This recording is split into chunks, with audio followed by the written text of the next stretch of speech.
Berita aktual, Yerusalem, 28 Oktober 2025. Holocaust bukan konflik, peringatan sejarah dari dunia kepada mereka yang menyamakan luka yang berbeda. Di tengah gelombang opini publik yang kian panas terkait konflik berkepanjangan di Timur Tengah, para sejarawan dan pemimpin moral dunia kembali menyerukan agar masyarakat global tidak menyamakan tragedi Holocaust dengan konflik Palestina-Israel yang kini tengah berlangsung.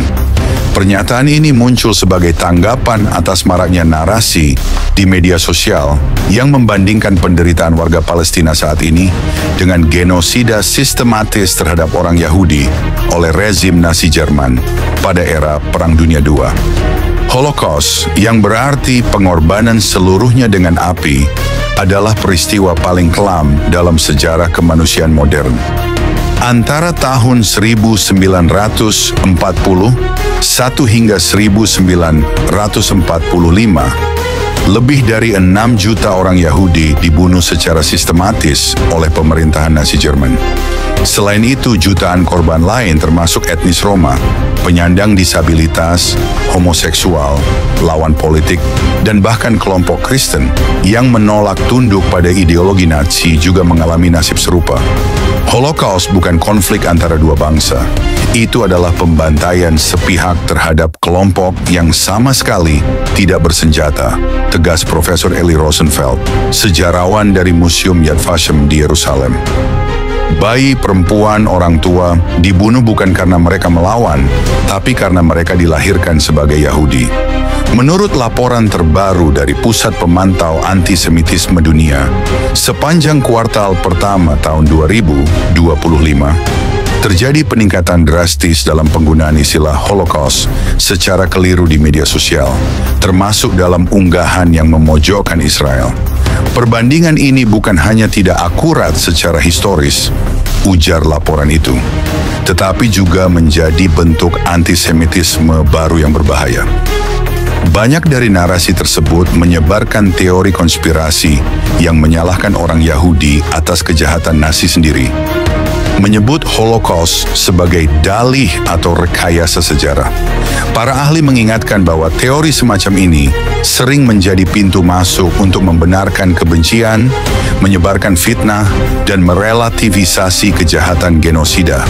Para pemimpin dunia, termasuk dari komunitas Yahudi, Kristen, dan sekuler, menyerukan penghormatan terhadap kebenaran sejarah dan penolakan terhadap setiap bentuk penyalahgunaan Holocaust untuk agenda ideologis masa kini.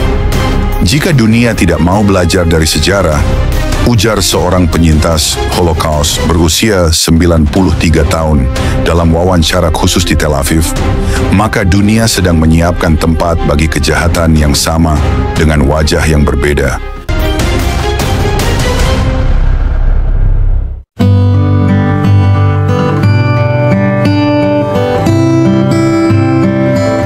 Shalom saudara-saudari terkasih dalam Kristus.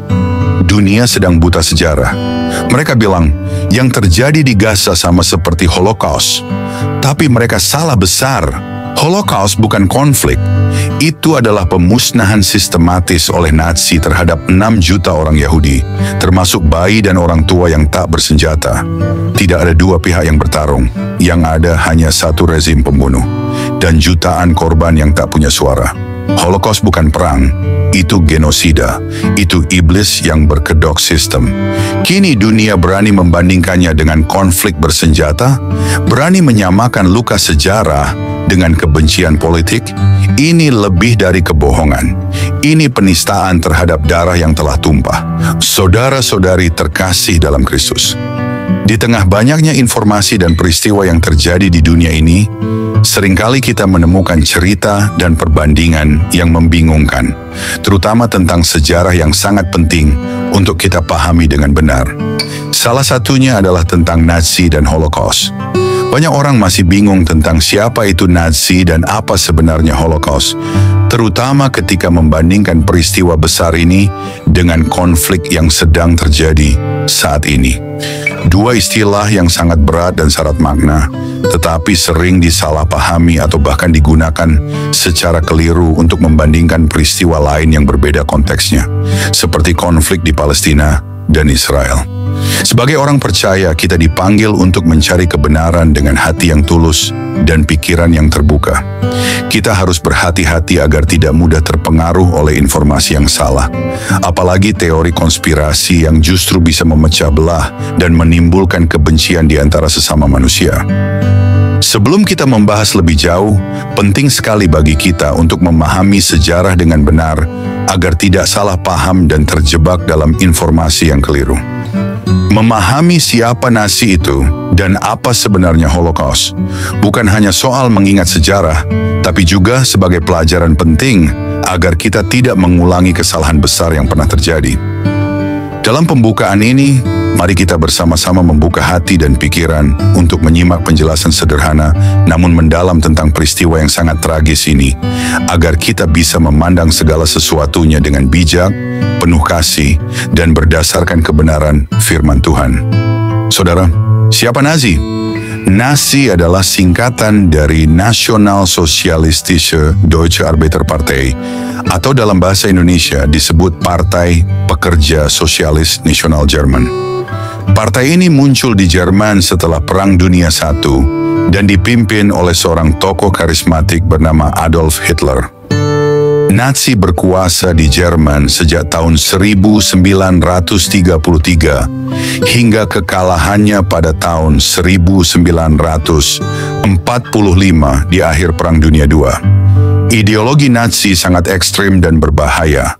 Mereka menganut paham rasisme yang menganggap bahwa bangsa Jerman, khususnya suku Arya, yang mereka klaim sebagai ras superior atau ras unggul, adalah yang paling tinggi derajatnya di antara bangsa-bangsa lain. Karena itu, mereka membenci dan mendiskriminasi kelompok-kelompok yang dianggap lebih rendah, terutama orang Yahudi. Namun kebencian Nazi juga tertuju pada kelompok lain seperti Roma atau Gipsi, penyandang disabilitas, orang-orang komunis, sosialisme, dan kelompok minoritas lainnya. Tujuan utama Nazi bukan hanya untuk menguasai Jerman, tetapi juga ingin memperluas kekuasaan mereka ke seluruh dunia. Mereka ingin membangun sebuah kerajaan atau imperium yang didasarkan pada dominasi ras Arya dan menghapuskan atau menindas kelompok lain yang mereka anggap ancaman. Ini termasuk rencana-rencana besar untuk menguasai Eropa dan bahkan dunia melalui kekuatan militer dan penindasan politik. Di bawah pemerintahan Nazi, Jerman berubah menjadi negara totaliter dengan pengawasan ketat terhadap rakyatnya. Kebebasan berpendapat ditekan, dan setiap orang yang dianggap menentang rezim atau berseberangan dengan ideologi Nazi akan ditangkap, disiksa, bahkan berakhir tragis. Kebijakan rasis mereka mencapai puncaknya dalam bentuk genosida yang dikenal sebagai Holocaust, pembunuhan sistematis jutaan orang Yahudi dan kelompok lain yang dianggap musuh oleh Nazi. Saudara, apa itu Holocaust? Holocaust berasal dari kata Yunani holocauston, yang artinya pengorbanan seluruhnya melalui api.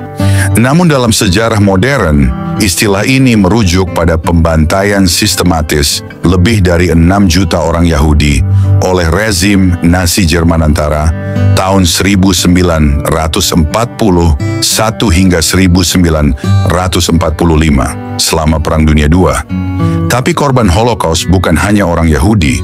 Ratusan ribu orang Roma atau Gipsim penyandang disabilitas, orang Polandia, tawanan perang Soviet, homoseksual, dan kelompok Kristen yang menolak ideologi Nazi juga menjadi korban. Secara total diperkirakan lebih dari 11 juta orang tewas karena kebijakan kejam Nazi. Perlu dipahami dengan sangat jelas, Holocaust bukan pertempuran perang, melainkan genosida, usaha yang disengaja dan terorganisir untuk menghapus seluruh kelompok etnis dari muka bumi. Nazi tidak hanya membenci orang Yahudi, mereka menganggap orang Yahudi sebagai ancaman eksistensial bagi dunia dan percaya bahwa dunia akan bersih hanya jika bangsa Yahudi dimusnahkan. Mereka membangun kamp-kamp konsentrasi dan kamp pembantaian seperti Auschwitz, Treblinka, dan Sobibor yang dirancang khusus bukan untuk menahan tahanan perang, tetapi untuk membunuh manusia secara massal dengan gas beracun, kelaparan, eksperimen medis keji, kerja paksa, dan eksekusi. Holocaust tidak terjadi dalam semalam. Ini dimulai dengan propaganda kebencian. Nazi menyebarkan ide bahwa orang Yahudi adalah akar dari semua masalah ekonomi dan sosial. Setelah itu, mereka membuat hukum yang membatasi hak-hak warga Yahudi, melarang mereka sekolah, berdagang, bahkan menikah dengan warga Jerman non-Yahudi. Setelah itu Nazi mulai mengumpulkan orang Yahudi dan kelompok lainnya ke dalam ghetto, wilayah kecil yang penuh sesak dan tidak layak huni. Dari sana, mereka dikirim ke kamp-kamp kematian. Mengapa dunia tidak bisa lupa? Holocaust adalah salah satu luka paling dalam sejarah umat manusia.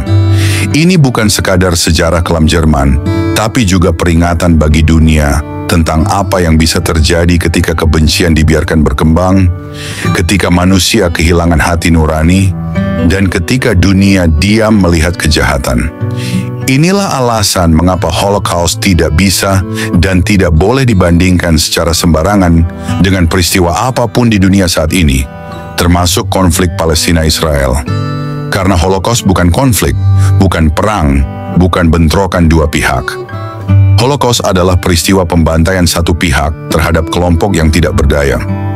Banyak orang saat ini dengan mudah membuat perbandingan antara Holocaust dan konflik Palestina-Israel, seolah-olah keduanya memiliki kesamaan.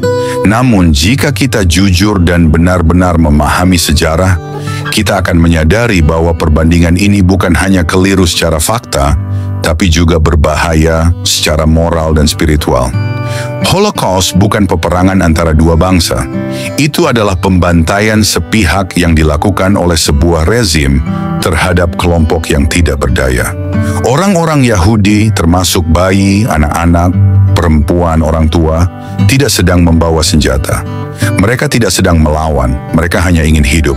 Nazi menyusun rencana untuk menghapus seluruh etnis Yahudi dari muka bumi, dan mereka menjalankan rencana itu dengan sistematis dan terorganisir, lewat kamp kematian dan pembunuhan massal. Sedangkan konflik Palestina-Israel, meskipun tragis dan menyedihkan, adalah konflik geopolitik yang kompleks, melibatkan pertikaian tanah, pemerintahan, ideologi, dan keamanan nasional. Kedua belah pihak memiliki militer, pemimpin politik, dan strategi perang. Ini sangat berbeda dari Holocaust yang sepenuhnya adalah pemusnahan satu pihak terhadap pihak lain yang tidak melawan. Ketika seseorang mencoba menyejajarkan penderitaan di Palestina dengan Holocaust, tanpa disadari mereka sedang menyepelekan tragedi Holocaust, dan pada saat yang sama tidak menyelesaikan penderitaan di Palestina. Ini bukan soal siapa yang paling menderita. Ini soal menjaga kebenaran sejarah agar tidak dimanipulasi untuk membenarkan kebencian.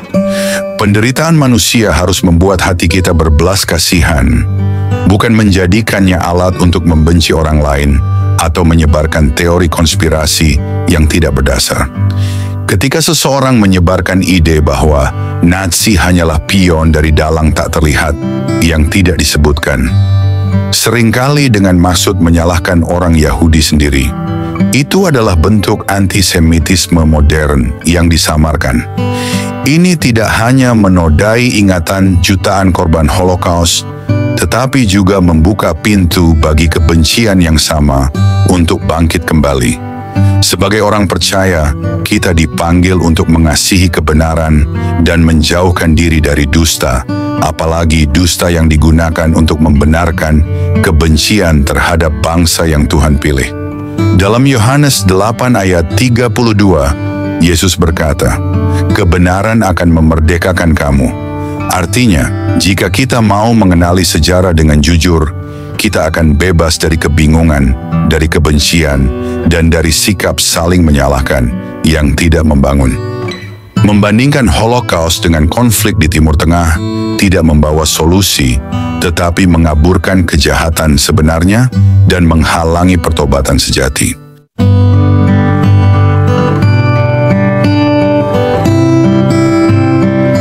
Shalom saudara-saudari terkasih, selamat datang kembali di Renungan Malam God's Voice. Di tengah keheningan malam, ketika dunia mulai terlelap marilah kita menyediakan hati dan pikiran kita untuk menerima sentuhan kasih Tuhan. Malam ini, biarlah suaranya yang lembut menuntun dan menguatkan kita melewati segala pergumulan yang mungkin belum selesai. Mari kita berdoa. Bapa di surga, terima kasih untuk anugerah-Mu yang tak pernah berhenti menyertai kami sepanjang hari ini. Kini, saat malam tiba, kami datang untuk berdiam di hadapan-Mu. Tuhan, sucikan hati kami, dan biarlah Roh Kudus-Mu hadir, serta berbicara lewat setiap firman yang kami renungkan malam ini. Tolong kami untuk memahami kebenaran-Mu, menerima teguran-Mu, dan dikuatkan oleh kasih-Mu. Kami serahkan waktu ini ke dalam tangan-Mu sepenuhnya. Dalam nama Tuhan Yesus Kristus, kami berdoa. Amin.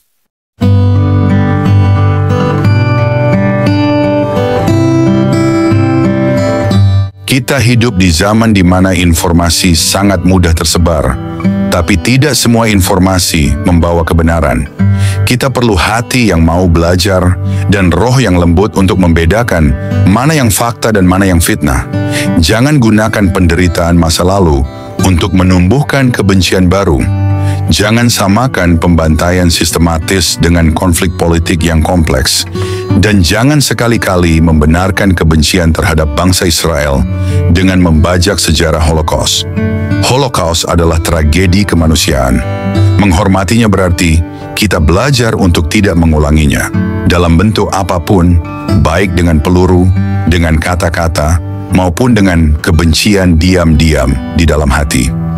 Saudara-saudari terkasih dalam Kristus, di tengah derasnya arus informasi dan gemuruh peristiwa dunia, ada satu bahaya besar yang perlahan menyusup ke dalam hati manusia: penyelewengan kebenaran.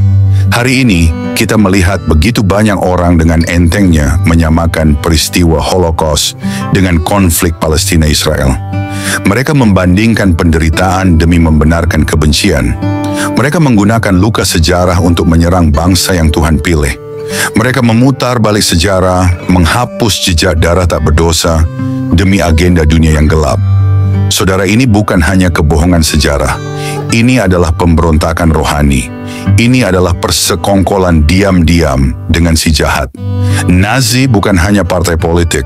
Nazi adalah mesin kematian yang dipimpin oleh manusia yang hatinya telah menjadi batu. Di bawah Adolf Hitler, Jerman berubah menjadi ladang darah. Lebih dari 6 juta orang Yahudi dibantai.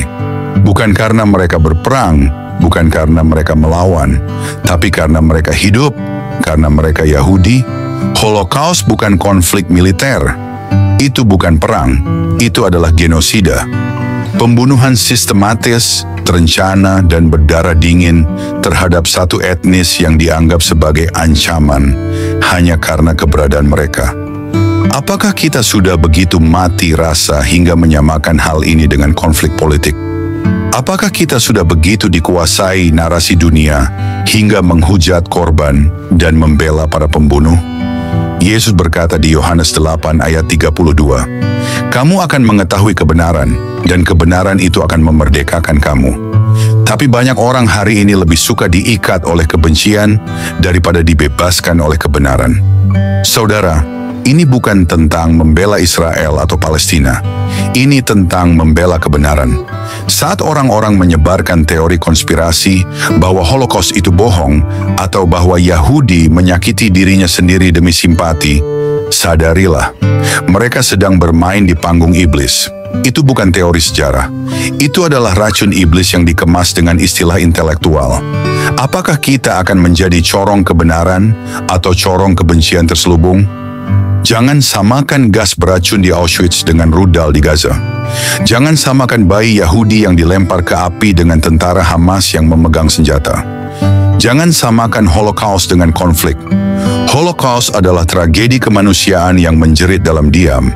Dan ketika kita menyamakan itu dengan peperangan geopolitik modern, kita sedang menampar wajah jutaan korban yang dibakar hidup-hidup. Kita sedang menyamakan domba dengan serigala. Firman Tuhan menegur keras di Yesaya 5 ayat 20 berkata, "Celakalah mereka yang mengatakan, yang jahat itu baik, dan yang baik itu jahat. Dan hari ini, celaka sedang menanti mereka yang membenarkan kebencian terhadap Israel dengan membajak sejarah Holocaust. Apakah hati kita masih takut akan Tuhan? Ataukah sudah keras, dibungkus kebencian yang rohani tapi palsu? Saatnya bertobat. Tuhan tidak memanggil gerejanya untuk menjadi juru fitnah. Tuhan tidak menyalakan terang kita untuk menghakimi berdasarkan hoaks dan kebencian global. Tuhan memanggil kita untuk menjadi suara kasih di tengah dunia yang penuh kebencian. 1 Yohanes 4 ayat 8 berkata, "Siapa yang tidak mengasihi, ia tidak mengenal Allah, sebab Allah adalah kasih." Saudara, hari ini suara Tuhan sedang berbicara. Bukan dari berita, bukan dari teori, tapi dari salib. Dari tempat darahnya mengalir untuk bangsa-bangsa, termasuk untuk Israel, termasuk untuk Palestina, termasuk untuk kamu. Jangan mainkan peran iblis dengan menyebar fitnah. Jangan bandingkan luka. Jangan benarkan kebencian dengan memutar sejarah. Jangan ikut-ikutan dunia yang menyesatkan. Tuhan sedang memurnikan umatnya. Dia sedang memilah mana yang sungguh-sungguh berdiri di pihak kebenaran dan mana yang hanya mengikuti suara dunia yang keras namun kosong. Pertanyaannya, di pihak manakah engkau berdiri hari ini? Di pihak kasih atau kebencian berselubung? Di pihak salib atau suara dunia yang menyelewengkan sejarah demi agenda akhir zaman? 1 Petrus 4 ayat 17 berkata, "Karena waktu penghakiman telah tiba, dan ia harus dimulai dari rumah Tuhan sendiri. Renungkan, bangkitlah, bertobatlah, jadilah terang, karena waktu kita tidak banyak lagi." Apa buah dari mulut kita hari-hari ini? Apa yang keluar dari postingan, komentar, dan percakapan kita? Mari kita kembali ke salib Kristus, tempat di mana tidak ada luka yang dianggap remeh dan tidak ada penderitaan yang diabaikan. Mari kita berdiri sebagai suara kasih, bukan kebencian, sebagai pembela kebenaran, bukan pembawa dusta. Jangan bandingkan luka, jangan sembunyikan kebenaran, jangan mainkan peran iblis dengan menyebar teori-teori tanpa kasih. Karena Yesus tidak mati di kayu salib agar kita hidup dalam kebencian terselubung, tapi agar setiap bangsa, termasuk Israel, termasuk bangsa lain, menerima kasih yang menebus dan mengubah. Tuhan sedang memanggil umatnya hari ini. Bertobatlah, bersihkanlah hatimu, jadilah terang. Jangan ikut-ikutan dunia, karena jika kita tidak mau memisahkan diri dari semangat zaman yang jahat ini, kita akan diseret bersama mereka ke dalam kebinasaan.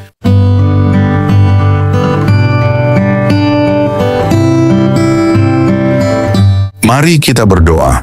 Bapa kami yang penuh kasih, di keheningan malam ini kami datang dengan hati yang penuh syukur.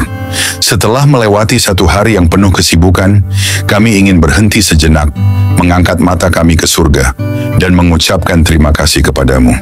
Terima kasih Tuhan untuk nafas kehidupan yang Engkau berikan sejak fajar menyingsing. Terima kasih untuk setiap langkah yang dapat kami jalani, untuk setiap tugas yang dapat kami selesaikan, dan untuk setiap perjumpaan yang Kau izinkan terjadi hari ini.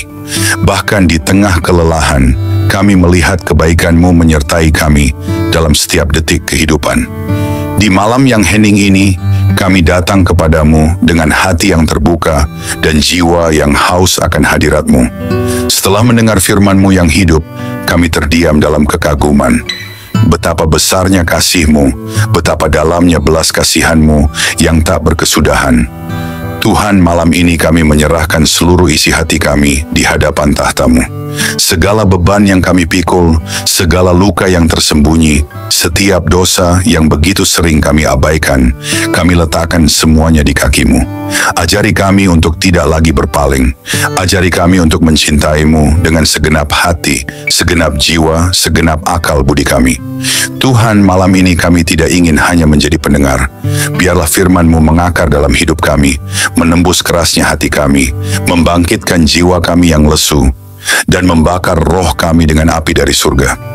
Jika ada jalan dalam hidup kami yang bengkok, luruskanlah Tuhan. Jika ada bagian hati kami yang beku, cairkanlah dengan kasih-Mu. Jika ada keputusan yang salah, tuntunlah kami kembali ke jalan kebenaran. Ya Tuhan, dalam keheningan malam ini, kami rindu berbisik di hadapan-Mu. Ambillah seluruh hidup kami, bentuklah kami seturut gambar-Mu. Jadikan hidup kami alat bagi kemuliaan-Mu, bukan untuk ambisi kami sendiri. Ajari kami menghitung hari-hari kami, supaya kami beroleh hati yang bijaksana. Ajari kami untuk hidup dengan kesadaran bahwa waktu ini singkat dan kekekalan itu nyata. Tuhan, dalam gelapnya dunia ini, nyalakanlah terang-Mu dalam hidup kami. Jadikan kami pelita yang tidak padam, saksi yang tidak malu memberitakan nama-Mu. Ketika dunia menawarkan godaan, kuatkan hati kami untuk tetap setia. Ketika badai datang, peluklah kami dengan damai-Mu yang melampaui segala akal. Ketika tubuh ini lemah, jadilah kekuatan kami. Ketika jiwa ini letih, jadilah penghibur kami.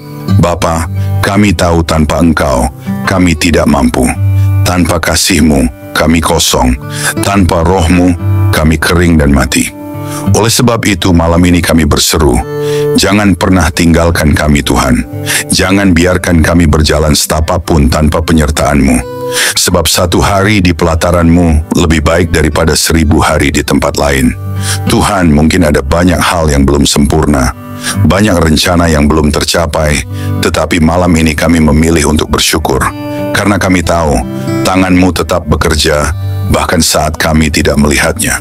Kami percaya segala sesuatu yang terjadi hari ini ada dalam kendali-Mu yang penuh kasih. Terima kasih untuk kekuatan saat kami merasa lemah. Terima kasih untuk penghiburan saat kami hampir menyerah.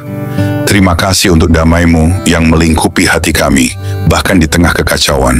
Segala sesuatu yang kami alami hari ini, suka maupun duka, adalah bagian dari rencana-Mu yang indah. Ajari kami untuk melihat bahwa setiap momen dalam hidup kami adalah anugerah. Ajari kami untuk selalu ingat bahwa tanpa-Mu kami tidak bisa berbuat apa-apa. Bapa yang setia, ajari kami untuk tetap rendah hati, untuk tetap bergantung pada-Mu dalam segala hal. Ajari kami untuk tidak sombong atas keberhasilan dan tidak putus asa dalam kegagalan.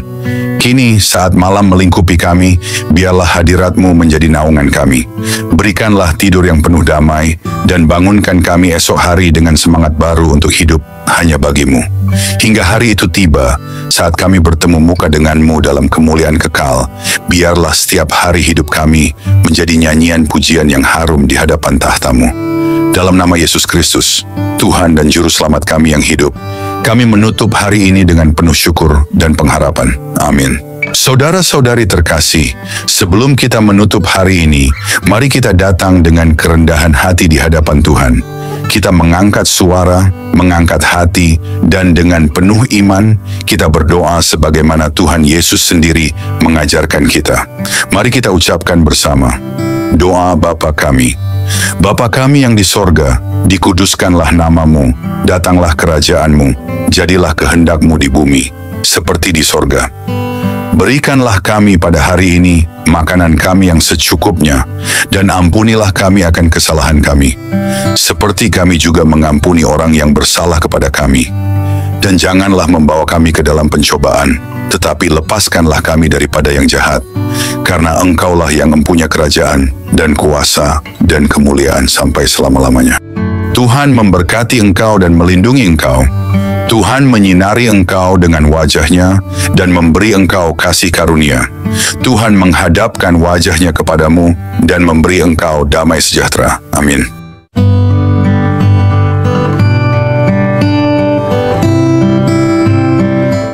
Saudara-saudari terkasih, malam ini kita telah merenungkan betapa besar kasih Tuhan yang menopang hidup kita sampai detik ini.